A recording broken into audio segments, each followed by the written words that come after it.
Hi there, and welcome to Graham's Guide Friday Live, this Friday, the 19th of May. Um, let's get straight into it. I've got to do something a little bit different today. I'm not going to stay on this screen. I'm actually going to go back to the other screen because I'm going to go into the Assignment 3 Q&A, and I'm going to be looking at your questions and answering them here in Friday Live. And the questions are obviously about Assignment 3 because we're in the Assignment 3 Q&A. So let me just go back. And the reason why I'm going to stay with this larger screen is because it may not be, people may not want to their names shown on YouTube, and that's absolutely fair enough. So I'm not going to show everyone's names on YouTube. I'm just going to keep them on the screen here where I can see them, and I'll just take you through. I might use first names. I don't think people would mind if I use first names. Anyway, this first question is from Pia in Group 11, and Pia asks about the learning goal for the unit. And well, she's already done work on the unit and course goal, but just wanted some clarification on what the difference is between the unit and the course goal. So my response in the discussion board, and if you're in Group 11, you can go and find my response there. But for everybody else, my response was that thanks for asking your question, Pia, because you're probably not the only person who's got this on their mind. I'm sure many other students are wondering what's the difference between the unit goal and the course goal. So the unit goal should be framed as a goal that you would like to make significant progress in this unit or over the short term. And the course goal should be framed as a goal that you would like to make significant progress in over the duration of your course, so over the long term. And then I go on and I thank Pia for her question, but hopefully that answers the question for you as well. So your unit goal is more of a short-term goal, and your course goal is more of a long-term goal. Alrighty, let's go to the next question. Oh, there's nothing in no questions in group 12, but I'm sure there'll be questions coming. In group 22, Amit asks about writing the assignment and because it refers to SMART goals, and Emmett wants to know, does she need to mention SMART goals or talk about SMART goals in the essay? And this is a great question because many times in assignment 3 I see students go off track talking about SMART goals and the importance of SMART goals, and we don't want you talking about SMART goals. We want you talking about the goals that you have chosen. SMART was just a process that we used back in, I think it was week 1, 2, or 3, I can't remember now. Creating goals using the SMART approach is just a way of forming goals. So we don't want you to talk about how you formed your goal. We want you to talk about the actual goal itself. So make sure that you're not talking about the process of choosing goals. You're talking about your progress towards your goals. And that comes up, there's another thing that comes up as well. Reflection. So we talk a lot about reflection at the moment. You'll see in the collaborate sessions that we're talking about reflection, and in the discussion boards you're doing tasks that ask you to discuss reflection. However, in your essay, don't talk about reflection. Even though it's called a reflective essay, it's not an essay about reflection. The essay needs to be your reflection of what you've done over the past 12 weeks in this unit. So it's not a recounting of what happened. It's a reflection of, it's kind of like before and after. So before this unit, this is where I was.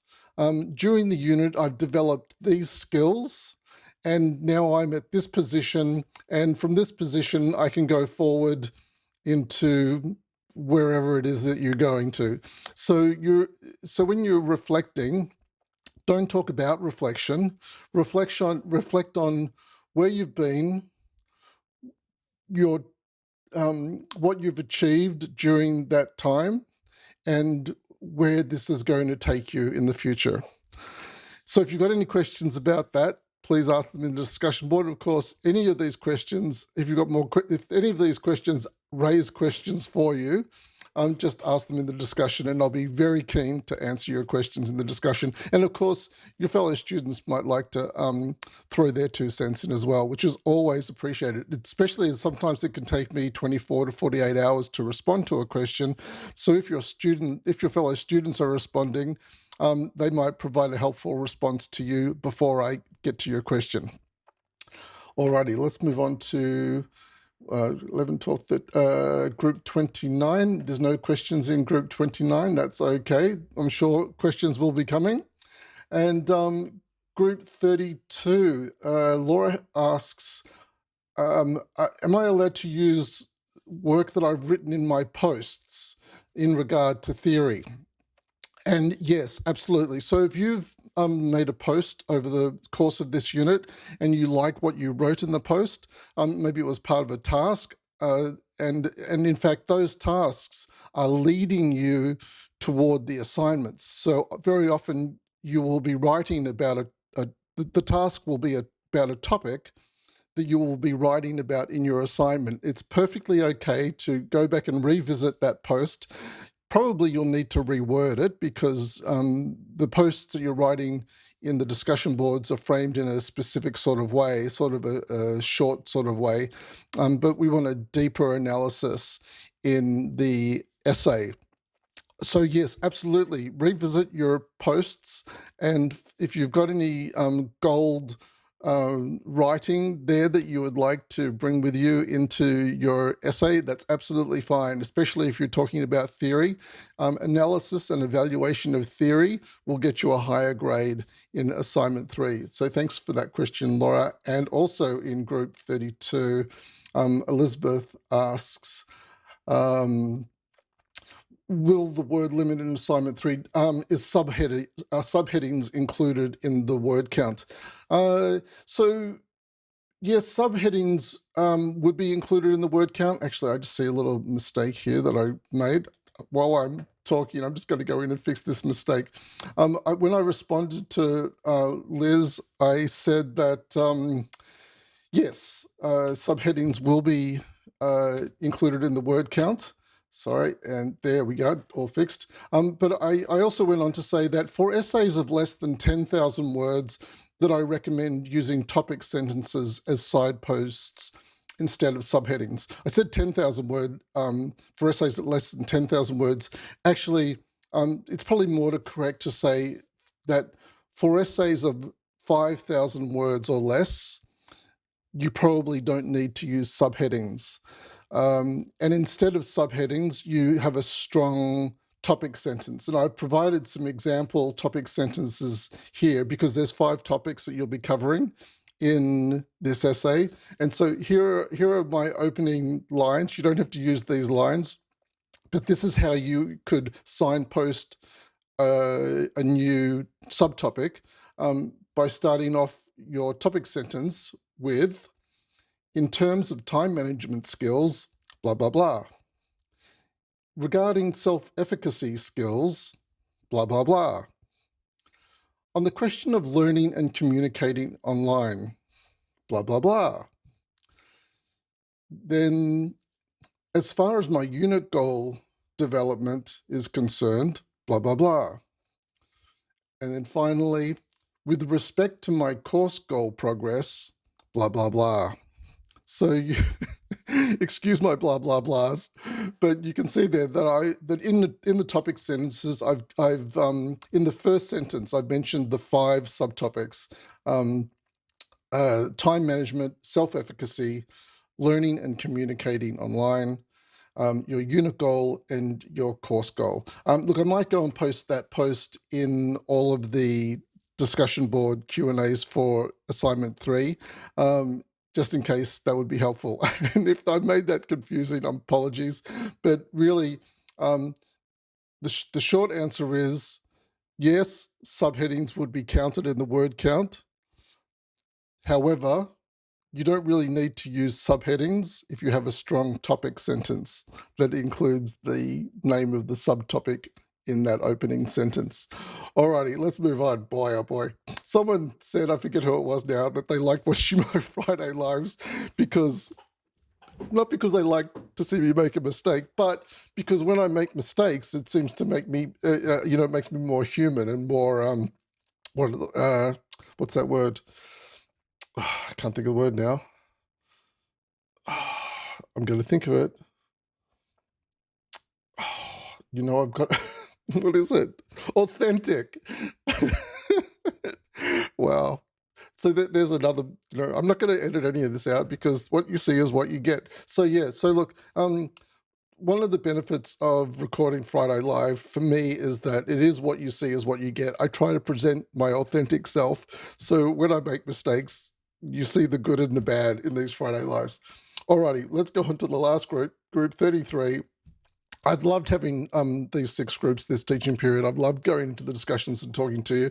Now in group 33, who is it? It's Ashley is asking the question about referencing Bassen's locus of control, because this is this article appears on a web page. And it's kind of more of a web page article than it's not in a journal or a book. So Ashley's asking how to reference it. Do you reference it as an article or as a web page? And so my take is, if the source looks like a web page, then and it's like an independent article on a web page, then probably you're absolutely okay to cite it and reference it as if it is a web page.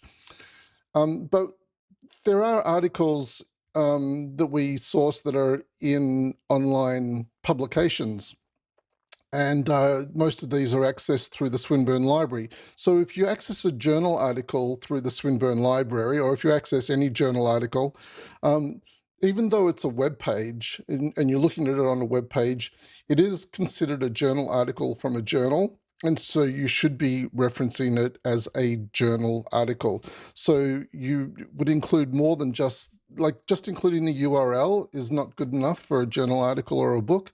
You need to include the author, the date it was published, sometimes the location it was published, sometimes the volume and the edition. But I don't want to confuse you with all those elements of citing and referencing when you can go and find those. Watch my video from last week where I steer you towards how to cite and reference. And in fact, I probably should mention that to Ashley here. Ashley, if you haven't watched my video from last week, go and watch that, because I might provide some guidance on how you can find the referencing tool in the Swinburne Library. Alrighty, well, look, that's enough from me today. Look, just before I go, I will go back to where am I going to? I just want to show you quickly that link in the Swinburne Library to help you with citing and referencing. If you go down here and if you click on the little help button, you go to the library, and then if you, just waiting for that to come in, there we go. Then here, if you scroll down to near the bottom of this page, referencing guides, click on referencing guides, learn more. My connection seems to be slow. I don't know why, because I'm paying money for a fast connection. Come on. And then the referencing guides, click here into the APA guide, find out more. And then right here is the referencing tool I'm talking about. You can use Swinburne Library's referencing tool to explore APA 7th referencing. Click on APA 7th, and then here it tells you how to reference articles and YouTube videos. It's all there. So that's enough from me today. Thanks for tuning in. If you'd like to know more about Assignment 3, we're going to be talking about it in the Collaborate sessions that starting, actually the first Collaborate, the first of the last lot of Collaborate sessions started today. So I think it was at 10 o'clock this morning, Friday morning. But I'll be running the same session. We run that same session several times. So I'll be running that session this Sunday at 10 a.m. So if you want to join me live, see me make mistakes live, then join me on Sunday at 10 a.m. in the Collaborate forum. I'll just quickly show you how you can access the Collaborate sessions. In case anyone's forgot, let me go back to, where am I going? I've got to show you. There we go. So go to, I want to go to any group, group 11, and here at the top, click on Collaborate Hub and scroll down and you will find the link Workshop 2. You want to go to Workshop 3. So Workshop 3, to attend any of these sessions, so as you can see here, the first session was on Friday. My session is the next one, which is on Sunday. I'm with Angelica and Marie. And if you just click this link here, that'll take you to the session on Sunday morning at 10 a.m. Thanks for joining me today. I'll see you next week on Friday Live, but I'll see you on Sunday if you drop into that Collaborate session. Bye for now.